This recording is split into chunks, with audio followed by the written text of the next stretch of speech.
शंकर पार्वती के चरणों में प्रणाम करती हूँ। जितने हमारे गुरु बहना गुरु भाई देख रहे हैं उन सब लोगों को मैं हाथ जोड़ के प्रणाम करती हूँ। हर हर महादेव, हर हर महादेव, नमः शिवाय, नमः शिवाय, नमः शिवाय। पार्वती मैया का कहतनी तो सुनी लोगन। कहवा गईले हमर भोला हो, हम खोजिले कोना कोना। कहवा गईले हमर भोला हो, हम खोजिले कोना कोना। अरे कहवा गईले हमर भोला हो, हम खोजिले कोना कोना। कहवा गईले हमर भोला हो, हम खोजिले कोना कोना।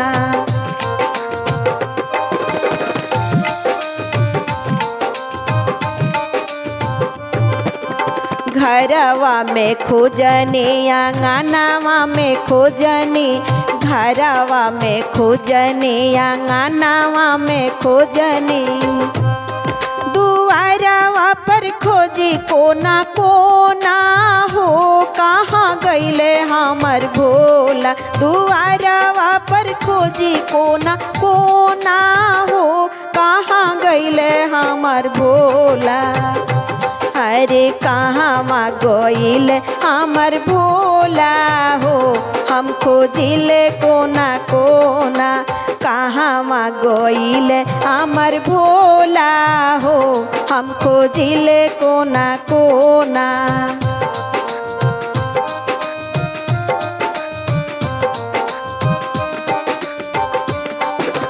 बाग में खोजनी, बगीचा में खोजनी।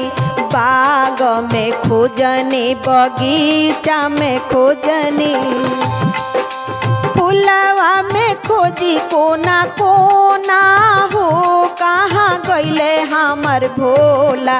फुलवा में खोजी कोना कोना हो, कहाँ गईले हमर भोला।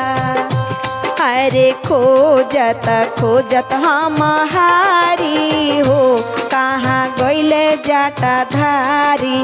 खोजत खोजत हम हारी हो, कहाँ गईले जटाधारी।